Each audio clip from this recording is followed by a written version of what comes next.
Dans le cadre de sa mission de prise de contact avec les services techniques et organisations professionnelles des sous-secteurs de l'élevage et de la pêche, le ministre de l'élevage et de la pêche, Youbaba, a posé certaines actions du 27 au 28 janvier dans la région de Sikasso. Le cérémonial d'accueil par les autorités administratives et une visite chez les légitimités traditionnelles ont planté le décor de 6 jours. La journée du vendredi 27 a consacré la visite de 3 sites.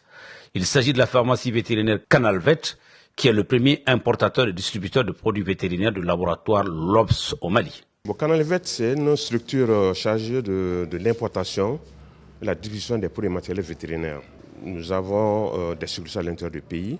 Notre particularité est que nous avons beaucoup de produits pour grands ruminants, petits ruminants, volailles, chiens, chats et porcs. Nous distribuons nos produits sur toutes les lignes du territoire. Aujourd'hui, la particularité de Canalvet est que nous nous efforçons à ce que les clients viennent chez nous payer des produits de qualité et surtout des produits très efficaces. Ensuite, le ministre et sa délégation se sont rendus au centre de collecte de lait, une société coopérative spécialisée dans la production et la transformation des produits laitiers avec 70 litres de lait par jour. En dernier lieu, la délégation est allée au centre communautaire de formation pastorale de Zamblara, spécialisé dans l'embauche des animaux, le maraîchage, l'agriculture, entre autres. Très tôt, dans la matinée du samedi, la délégation s'est rendue à l'huilerie cotonnière de Sikasso, Ukosi, une usine de transformation du grain de coton en huile et en aliments bétail. Selon les précisions des responsables, l'usine a une capacité de production de 250 tonnes d'aliments bétail. Étant parmi les usines ciblées et bénéficiaires de 10% de coton graines subventionnés par l'État malien, il est attendu de l'Ukosi une quantité importante d'aliments bétail allant jusqu'à 7000 tonnes. Après, ce fut le tour de la ferme de Mamoudou Bamba, située à 12 km de la ville de Sikasso.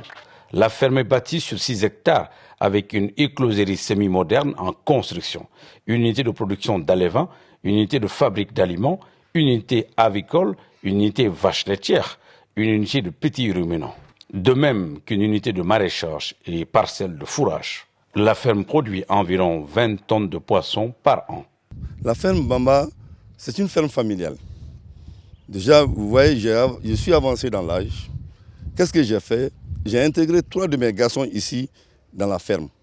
Il y a un qui s'occupe de la pisciculture, il y a un qui s'occupe de gros bétail et du petit ruminant, il y a un qui s'occupe aussi de la volaille moderne. Donc voilà, j'ai réparti les tâches entre ces 3 enfants. Et moi-même, je suis là, et en tant que gérant, je gère, je les conseille pour quand même la ferme puisse réussir. La série de visites a été couronnée par le Conseil des cadres élargi aux acteurs du sous-secteur de l'élevage et de la pêche. Cette rencontre a été assortie de plusieurs recommandations, prises en compte par le ministre Youbaba, plus que jamais engagé dans la quête de l'autosuffisance alimentaire dans notre pays. Depuis hier, effectivement, nous avons d'abord commencé à visiter Canalvet, qui est une structure qui importe et qui distribue les médicaments vétérinaires. Après, nous sommes partis voir l'unité qui traite le lait, qui effectivement a été construite et équipée par le Pro2 Valais et qui collecte 500 litres par jour. Ensuite, nous sommes rendus au niveau d'une coopérative qui fait effectivement la production de lait, donc 72 litres par jour, ce qui est très important pour l'alimentation de la population sikassoise. Ce matin, nous nous sommes rendus effectivement à l'usine Ukosi qui fabrique du tourteau, mais aussi de l'huile.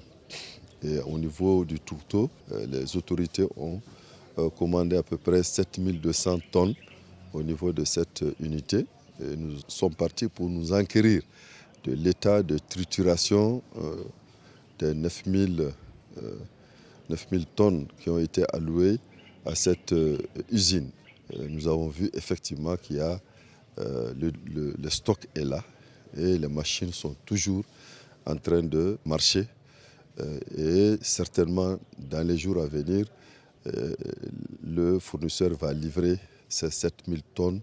C'est le lieu ici de remercier le président de la transition pour cette initiative qui est venu vraiment alléger les peines de ces 3 acteurs. Ensuite, nous sommes rendus au niveau de la ferme piscicole Bamba, qui produit effectivement 20 tonnes de poissons par an, qui peuvent être extensibles à 60 tonnes quand toutes les infrastructures sont employées. Et nous sommes venus clôturer cette visite par une conférence des cadres où tous les directeurs régionaux relevant du ministère de l'élevage et de la pêche nous ont effectivement montré les résultats atteints par rapport aux objectifs qui avaient été fixés. Et de façon générale, nous avons effectivement des résultats encourageants à tous les niveaux. C'est vrai que souvent il y a des petits problèmes par rapport à certains foyers de maladies qui ont été circonscrits très rapidement par les directeurs régionaux avec l'accompagnement de la Direction nationale des services vétérinaires. Nous repartons vraiment satisfaits de cette visite qui a permis à nous de voir tous les résultats, les difficultés, mais aussi les perspectives. Il est à noter que Sikasso regorge d'un grand potentiel d'élevage. Elle compte un cheptel de plus de 2 millions de têtes, toutes espèces confondues, plus de 29 millions de volailles et plus de 2000 tonnes de poissons, toutes espèces confondues.